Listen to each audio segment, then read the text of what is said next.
Dan pagi hari ini kita akan berbicara mengenai sesuatu yang sangat amat penting di hatinya Tuhan. Saya kasih judul kalau boleh pada pagi hari ini. Judulnya adalah The Messenger. Sama-sama yuk, bilang yuk. 1, 2, 3. The Messenger. Oh, apa sih messenger, Kak? Messenger itu dari kata message atau pesan. Messenger adalah seorang yang menyampaikan pesan. Nah, pagi hari ini kita tadi sudah bermain dan kebetulan banget nih temanya kita kayaknya hari ini kok temanya tema makanan nih ya. Jadi kita akan sedikit have fun dulu, boleh? Kita akan bagi di 2 kelompok gitu ya. Nanti saya akan tampilkan gambar teman-teman yang paling cepat berteriak dari sisi sini atau sisi kiri saya atau sisi kanan saya. Ya, siapa duluan ya? Siap? Kasih nama makanannya, oke? Siap ya? Oke, gambar pertama. Belum. Oke, 1, 2, 3, oke. Go, keluar. Oi, 1-0. Siap yang kedua. Siap yang kedua ya? 1, 2, 3. Yeay, 2-0. Ayo masih ada 2 kesempatan lagi. Mari. Ayo semangat dulu. Ayo semangat dulu. Ko Albert mau join sini supaya ada yang mendukung. Siap ya? Dalam hitungan ketiga. 1, 2, 3. Yeay. 2-1. Kesempatan untuk imbang. Oke, kesempatan untuk imbang. Pertanyaan terakhir. Siap, gambar terakhir. Dalam hitungan ketiga. 1, 2, 3.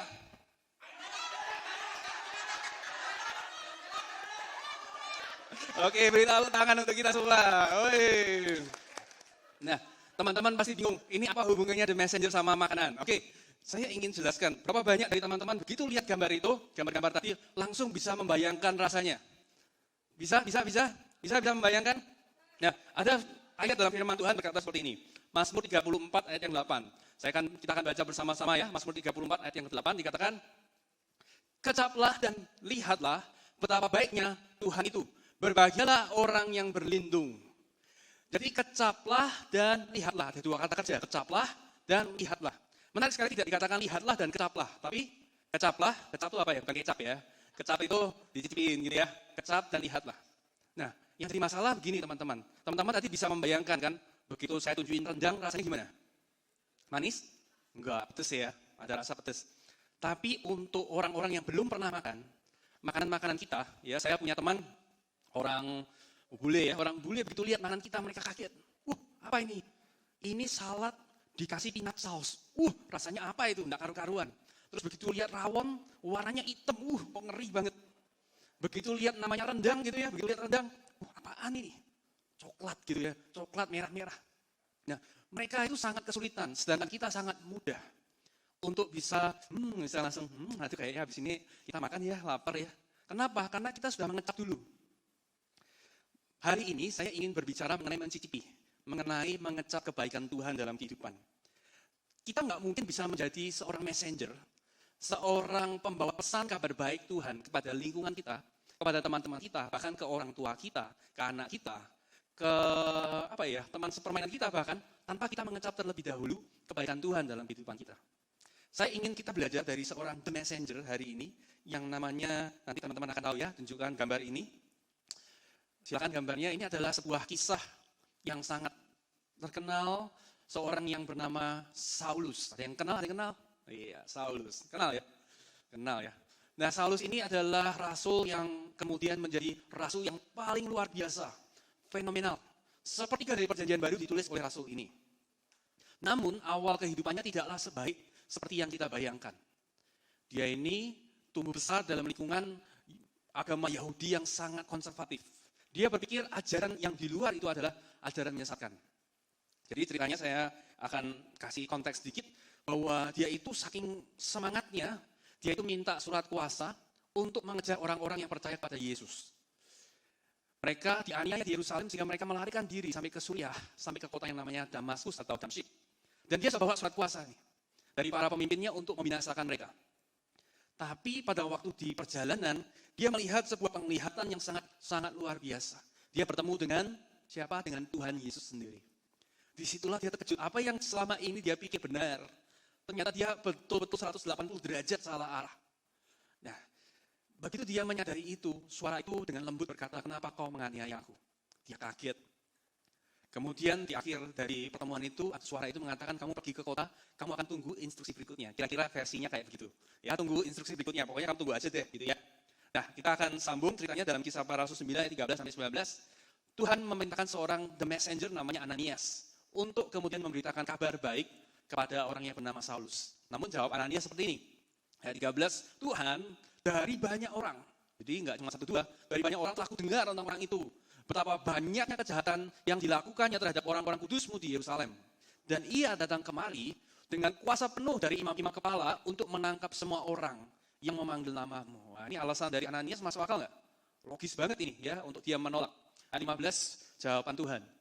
Firman Tuhan kepadanya, pergilah.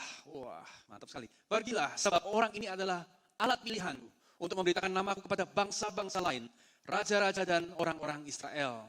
16, katakan, aku sendiri akan menunjukkan kepadanya betapa banyak penderitaan yang harus ia tanggung oleh karena namaku.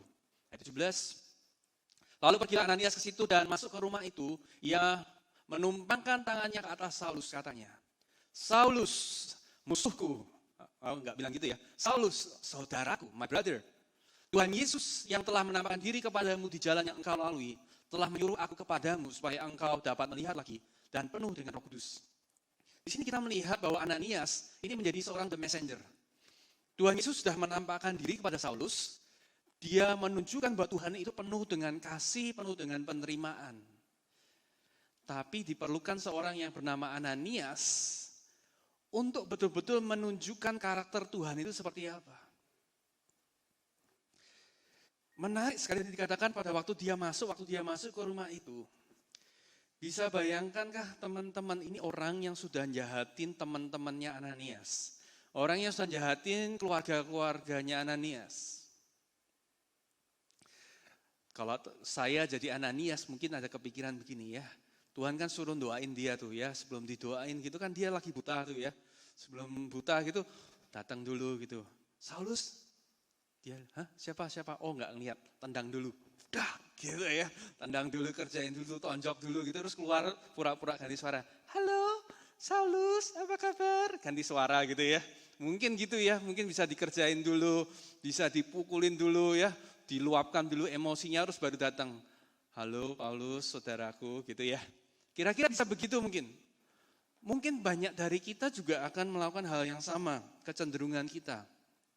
Orang yang sudah menyakiti kita, bahkan menyakiti orang-orang yang kita cintai, datang memerlukan bantuan kita. Inilah yang dialami oleh Ananias. Tapi menariknya, Alkitab tidak mencatat kejadian-kejadian yang tadi saya bayangkan. Ananias datang, dia langsung berkata, Saulus saudaraku. Dia sangat-sangat bisa untuk berkata, Saulus, kamu adalah musuh bebuyutanku. Kamu adalah orang yang aku kejar, incar selama ini. Tapi gara-gara Tuhan bilang akhirnya aku datang juga. Gitu. Mestinya bisa. Tapi Ananias menunjukkan adanya pengampunan. Ananias datang menunjukkan adanya kasih, penerimaan yang luar biasa. Yang hanya dimungkinkan oleh kasih Kristus. Kita baca ayat selanjutnya 18 dan 19.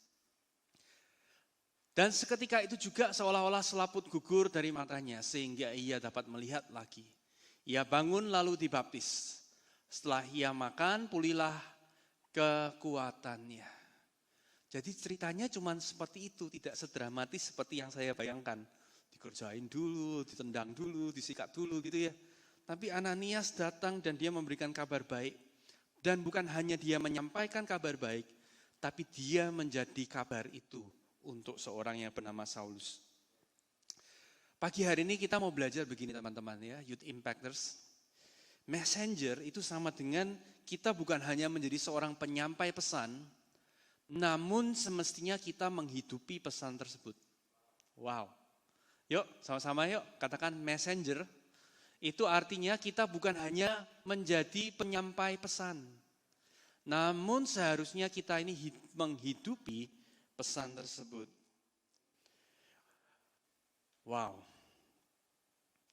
Jadi di sini dari kisah yang singkat ini kita bisa belajar begini. Yang utama, yang penting buat Tuhan itu bukan berapa orang yang kita DM atau berapa orang yang kita sharing kesaksian kita. Berapa orang yang kita dalam tanda kutip bisa kita jangkau. Tetapi ukuran keberhasilan kita adalah ketaatan kita kepada Tuhan untuk menjangkau. Ukuran keberhasilan kita bukanlah berapa orang yang kita jangkau, tetapi ketaatan kita kepada Tuhan untuk menjangkau. Di sini Paulus ingin menyampaikan sebuah pesan ya. Ananias menyampaikan sebuah pesan yang menurut saya seumur hidup Saulus tidak akan pernah lupakan. Pesannya ini, pembalasan yang paling elegan dan paling sempurna adalah pengampunan. Coba sama-sama yuk katakan, pembalasan yang paling elegan dan paling sempurna adalah namanya pengampunan. Tuh teman-teman, biasanya kita ingin balas dengan apa? Tapi Ananias, dia membalas dengan namanya pengampunan, yang adalah respon paling sempurna. Di sini kita belajar bahwa pesan itu akan menjadi sangat efektif pada waktu ditunjukkan melalui kehidupan kita sehari-hari. Saya percaya kita sudah banyak ya di zaman ini untuk kita bisa mendengarkan khotbah.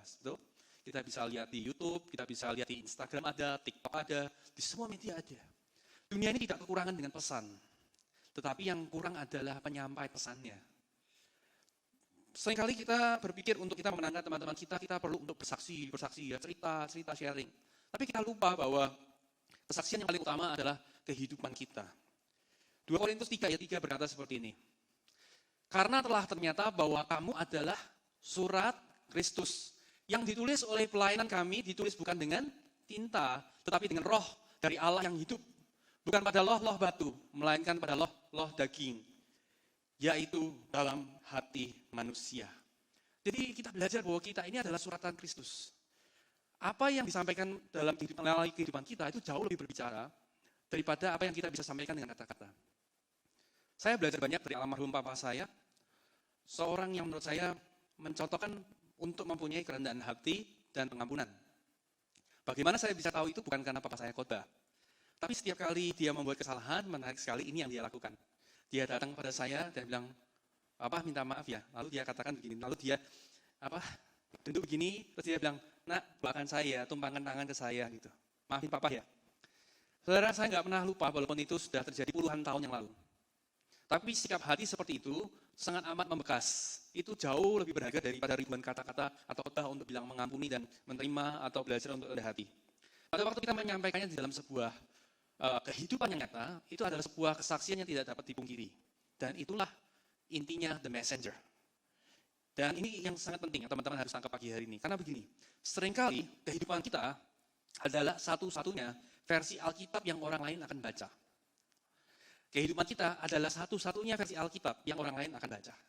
Ada banyak orang yang tahu Alkitab, tapi mungkin mereka nggak pernah baca. Dan satu-satunya versi Alkitab yang dia baca adalah kita. Jadi sangat penting untuk kita betul-betul menghidupi pesan Kristus yang disampaikan kepada kita. Nah mungkin teman-teman berkata, wah bagus ya kak, tapi kok susah ya, kok berat ya. Berarti kalau saya mau untuk mengajarkan sharing tentang kejujuran, saya harus jujur dulu. Kalau di sekolah saya bilang sama teman saya jangan nyontek, berarti saya harus mencontohkan dulu, saya nggak nyontek. Betul nggak? Kalau saya berkata kita harus excellent sama Tuhan, saya harus mencontohkan dengan nilai-nilai saya. Jadi dengan kehidupan, wah mungkin teman-teman kata, tapi berat pak, susah itu. Ya memang susah. Ada sebuah quote yang bagus berkata begini, Christianity is not just hard, it's just impossible without Christ. Kekristenan itu tidak susah, cuma mustahil aja. Ya, susah sih enggak, tapi mustahil untuk dilakukan tanpa Kristus. Kekristenan tidak mungkin ada terjadi tanpa Kristus. Oleh karena itu, kita tidak bisa mengandalkan kekuatan kita sendiri. Yohanes 16 ayat 7 berkata begini, namun benar yang aku katakan ini kepadamu. Ini apa yang Tuhan Yesus katakan. Adalah lebih berguna bagi kamu jika aku pergi. Sebab jikalau aku tidak pergi, penghibur itu tidak akan datang kepadamu. Tetapi jikalau aku pergi, aku akan mengutus dia kepadamu. Nah ini kabar baiknya. Setiap dari kita bisa menjadi the messenger. Bukan karena kita mampu atau kita kuat, atau kita cukup layak, ya, nggak pernah berdosa, kita jadi pesan yang sempurna. Tapi karena ada Roh Kudus yang sempurna di dalam kehidupan kita. Jadi sekali lagi nggak mungkin, teman-teman jangan pernah mencoba untuk berusaha menjadi the messenger dengan kekuatan kita sendiri.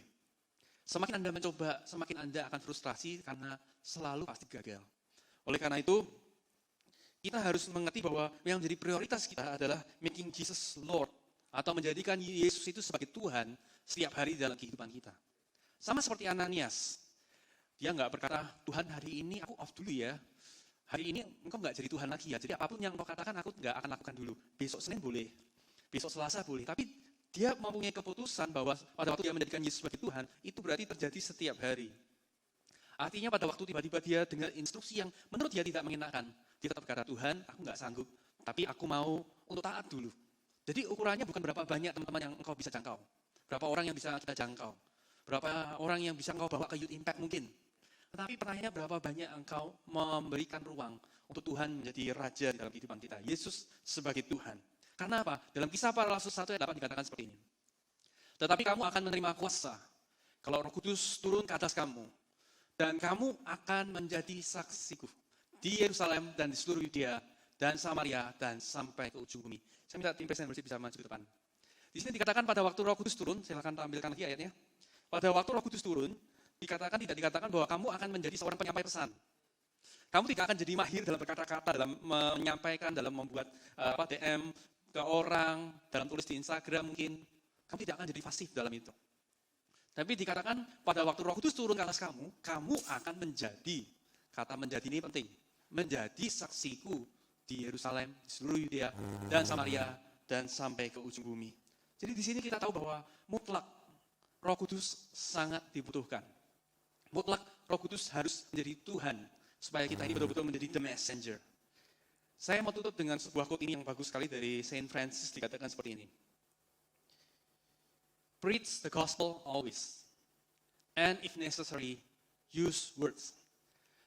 Beritakanlah Injil setiap waktu. Dan kalau perlu, gunakan kata-kata. Wow. Pada waktu saya baca ini, saya ngerti, oh maksudnya itu. Berarti tidak ada cara lain, kita menjadi saksi yang efektif selain kita menjadi the messenger. Pada waktu kita memberikan hidup kita untuk menjadi seperti Kristus. Teman-teman, itu merupakan keputusan kita.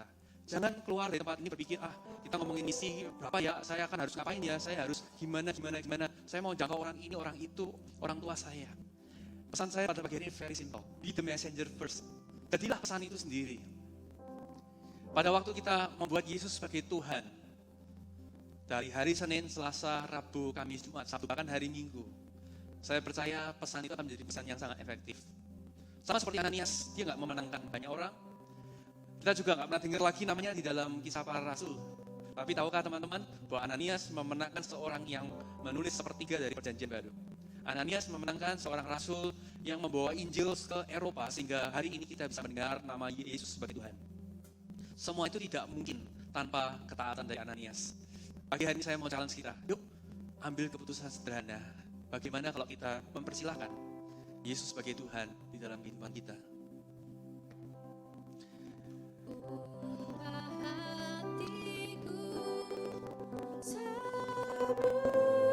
Mari sama-sama teman-teman kita responin firman Tuhan. Mari katakan ini dengan dari hati kita yang paling dalam. Kasih-Mu Tuhan, katakan biar matamu menjadi seperti matamu Tuhan, seperti matamu, pancarkan kasih-Mu, ku mau jadi. Katakan, ubah hatiku seperti hati-Mu, setulus salib-Mu, kasih-Mu Tuhan. Biar mataku seperti matamu, pancarkan kasih-Mu, ku mau jadi seperti-Mu. Pagi hari ini dengan saya berdoa buat teman-teman Youth Impactors. Kalian sudah mendengar pesan ini. Sangat sederhana, very simple. Dunia tidak membutuhkan message demi message, tapi dunia membutuhkan messenger demi messengers. Maukah kalian menjadi messengers yang Tuhan pilih, yang Tuhan pakai? Mungkin untuk orang tua kalian yang belum kenal Tuhan.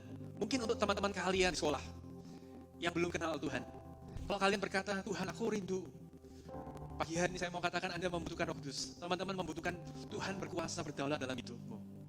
Pagi hari ini engkau mungkin selama ini engkau sudah pernah mencoba untuk bersaksi kepada mamahmu, kepada temanmu, kepada adikmu bahkan.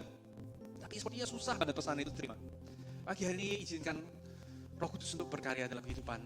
Saya mengajak kita, kalau Anda, teman-teman berkata, Kak doakan saya rindu banget untuk menjadi the messenger, dimanapun saya berada. Teman-teman bisa taruh tangan kanan kalian di dada. Saya akan berdoa, kita akan berdoa bersama-sama, oke? Bapak, Engkau melihat tangan-tangan yang kami letakkan di dada kami. Sebuah pengakuan bahwa kami tidak sanggup melakukannya dengan kekuatan kami. Tapi kami sungguh rindu Tuhan, supaya orang-orang yang kami kasih, yang ada di sekitar kami boleh mendengar kabar baik. Kami berdoa pagi hari ini. Kami mau membuat keputusan untuk menjadikan Engkau sebagai Tuhan dalam kehidupan kami. Roh Kudus berkuasalah, berdaulat dalam kehidupan kami setiap hari. Kami pagi hari ini mau berkata, Lord Jesus, Tuhan Yesus tolong kami. Roh Kudus tolong kami. Pimpin kami Tuhan. Setiap perkataan, setiap pikiran kami, perasaan kami, Engkau kuasai Tuhan. Dan kami percaya Tuhan ada hal yang luar biasa yang Kau bisa kerjakan. Kami percaya Tuhan pengobatan dari teman-teman kami. Kami percaya Tuhan orang tua kami boleh berbalik hatinya. Kami berdoa Tuhan guru-guru kami di sekolah boleh mengenal Engkau Tuhan. Kami berdoa Tuhan Roh Kudus bekerja dengan kuasa di mana kami tidak bisa membayangkannya Tuhan. Terima kasih Tuhan. Kami mengucap syukur untuk ketaatan seorang messenger Ananias. Kami bisa mendengar kabar Injil hari ini. Kami juga percaya Tuhan Engkau sanggup melakukan hal yang sama. Terima kasih Tuhan. Di dalam nama Tuhan Yesus Kristus, teman-teman bisa lepaskan tangan kalian. Tuhan Yesus memberkati kita semua. Haleluya. Amin. Wow.